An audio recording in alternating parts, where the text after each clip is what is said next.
Ask my wife, bring me a hat. So anyway, when you're trying to build confidence with your team, is it a group thing or is it more individual in terms of like shooting or playing better?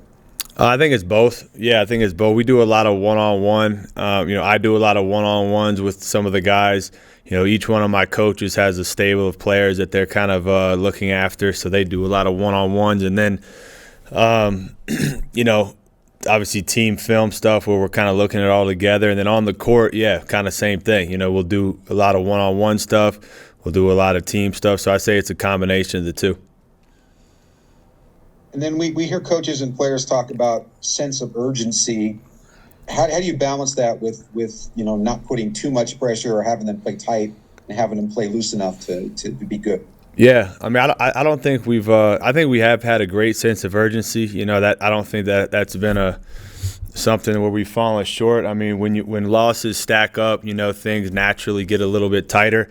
But I think I want our guys to know how confident we are in them. We feel like we're right there. You said the other night after the game, but we've come up short. We've come up short too much, and so.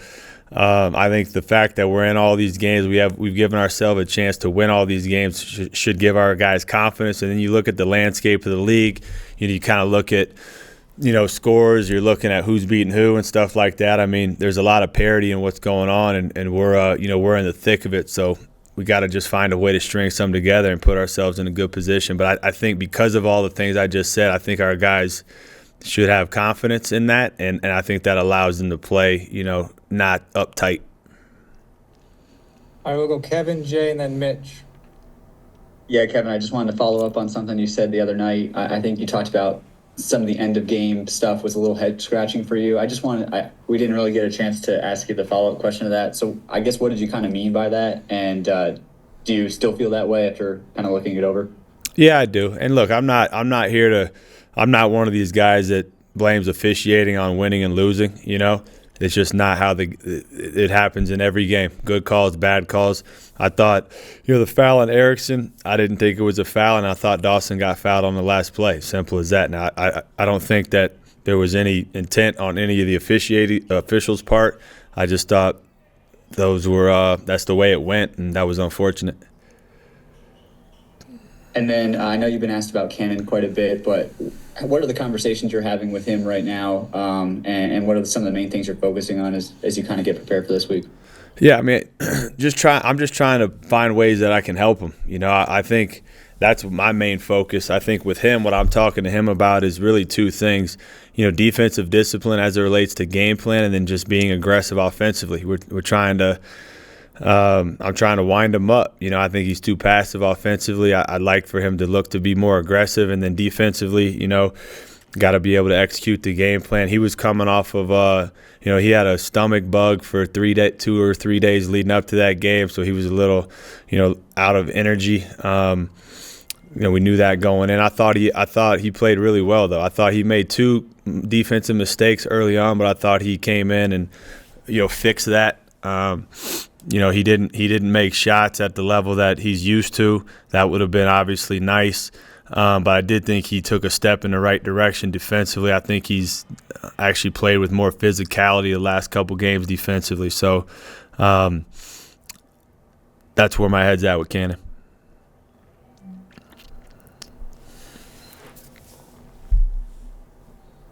Go ahead, Jay, then Mitch. Yeah, Kevin, you obviously put Mawad in the starting lineup, and then you got the 2 fouls, one of them on I guess it was taunting. What do you envision for him going forward? Do you feel like he's going to continue to be a starter and kind of a key element in your approach? Well, first of all, the ref said he didn't know what he even said to the bench, and still got a technical. So that was a little head scratching to start that game. Number 2, to answer your specific question, I like his intensity that he's bringing. He's a guy, honestly, that has been good off the bench, good as a starter. I think some of it may be situational, matchups and so forth. Everything's on the table. I think me as the head coach, I think I'm having to toe the line of we are right there.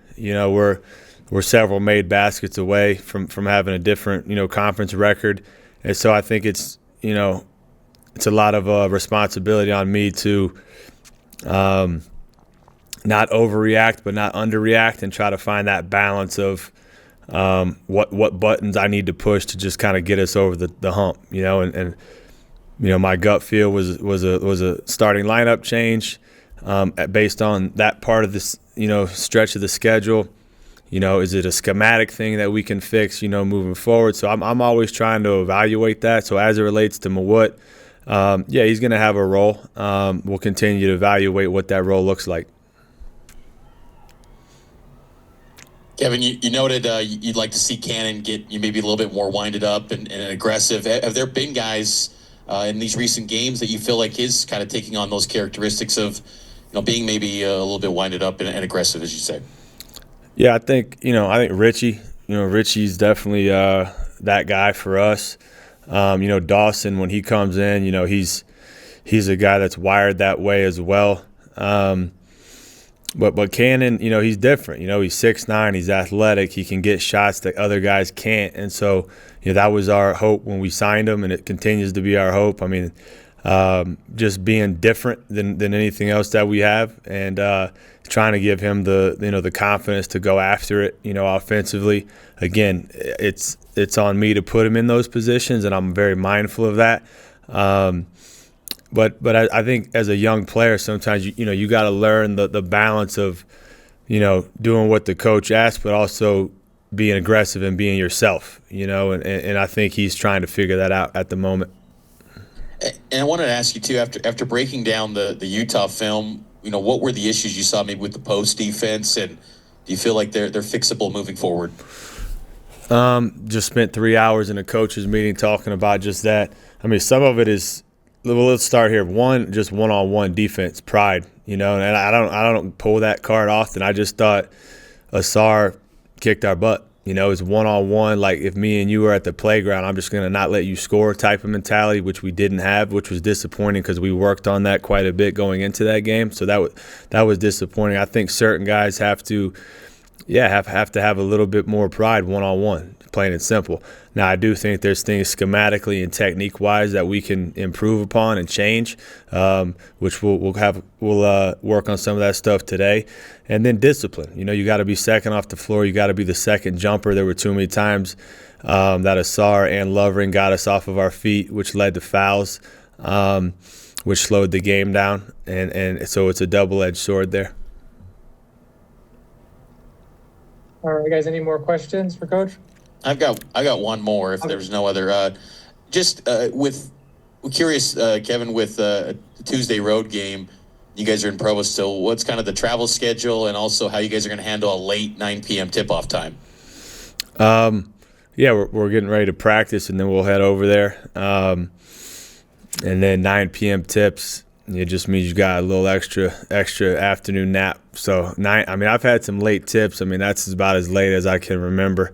I'm not entirely sure. I'm sure it's TV related or whatever, but I actually like the variance in tip times. I think it prepares you, for postseason. You never know when a game's going to be, and so I think it's a good preparation for our guys and for our staff as well. All right, we'll finish with Darnell.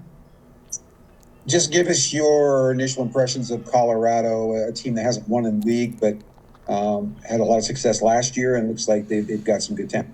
Yeah, obviously replacing a number of NBA guys. Coach Boyle's done a great job there for years, so obviously knows what he's doing. They're long. That's the thing that stands out on film. I feel like they roll out, 10 different 6'8", 6'9" guys who are somewhat similar as far as their skill set. So, the length can give you a problem. The big fella down low, he's a load down there. So that post defense that you guys talked about will have to be better. And then they've got a couple of, dynamic shooters. A friend of mine, Michael Ruffin, who I worked with his sons. His son is on the team. He's a good ball player. Seen him for years. So they have talent. They haven't been able to string anything together in the league. I think it just speaks to, how good our league is. But they'll be, going back to whoever asked the question before about that sense of urgency. They're going to have a major sense of urgency, especially being at home. So we're approaching it just like we would any other road game or conference game, regardless of the fact that they've come up short so far. All right, thanks, Coach. Thanks, guys.